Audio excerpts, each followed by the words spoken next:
விக்கிரவாண்டியில பாமக நல்ல வாக்கு எடுத்தாங்கல்ல, வாக்கு சதவீதம் இல்லை எடுத்தாங்கல்ல. இல்லை, அது வேறு எதிர்ப்பே இல்லை, எதிர்க்கட்சியே இல்லை என்கிற நிலையில் வருவது என்பது வேறு. அந்த தேர்தல்களை நாம் கணக்கில் கொள்ளக்கூடாது. ஆகவே இயற்கையான கூட்டு, நேச்சுரல் அலையன்ஸ் அதிமுகவோடு சேருவது என்பது, பிஜேபியோடு சேருவது என்பது அது அதிகாரத்தில் இருக்கிற கட்சி என்கின்ற காரணத்தினால் ரொம்ப மல்லுக்கட்டி. காலையில் அதிமுகவோடு பேசி கொண்டிருக்கிறார்கள், கூட்டணி முடிவாகிவிட்டது என்ற செய்தி வருகிறது. ராத்திரிக்கு போய் அன்புமணி பிஜேபியோடு சேர்ந்து விட்டார். பாராளுமன்ற தேர்தலில் தேர்ந்ததினால் ஒரு இடமும் வரவில்லை. இல்லாவிட்டால் வெறும் 25,000 வாக்கிலே தோற்றுப்போன அவருடைய துணைவியார் வெற்றி பெற்றிருப்பார்கள்.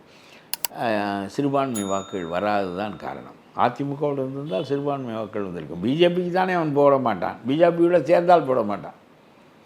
இயல்பாக வென்றிருக்கலாம். திருமாவளவன் 2 இடம் வெற்றி பெற முடிகிறது, நாம் ஒரு இடத்துல வெற்றி பெற முடியவில்லை என்றால் ராமதாஸுக்கு கோபம் வருமா? நீ எடுத்த முடிவு தானே காரணம் என்பது அவருடைய கருத்தாக இருக்க வேண்டும் என்று நான் ஊகிக்கிறேன். ஐ இன்ஃபர். எனக்கு அது உறுதியாக தெரியாது. நம்ம இப்படி நடந்தால் அப்படி இருக்கும் என்று கருதுகிறோம், அந்த அளவுக்கு தான். ஆகவே பாராளுமன்ற தேர்தலிலே இந்த முடிவு, நம்முடைய கூட்டணி முடிவு தவறாக போய் நம்முடைய கட்சி ஒன்றுமில்லாமல் இருக்கிறது. இந்த திருமாவளவன் கட்சி இங்கே 4 பேர் இருக்கிறான், அங்கே 2 பேர் இருக்கிறான், ஒவ்வொரு தடவும் முண்டி கொண்டு வந்து விடுகிறான். நாம் ஒழுங்காக சேர வேண்டிய கூட்டு சேர்ந்திருந்தால் நாமும் முண்டி கொண்டு வரலாம். நம்மோடு சேர்ந்த தலைமை கட்சியும் பலன் பெற்றிருக்கும். ஆகவே இந்த முடிவு தப்பு என்று அவர் சொல்லியிருப்பார். அது மாற்றிக்கொள்வதற்கு அவர் தயாராக இல்லையோ என்று எனக்கு தோன்றுகிறது.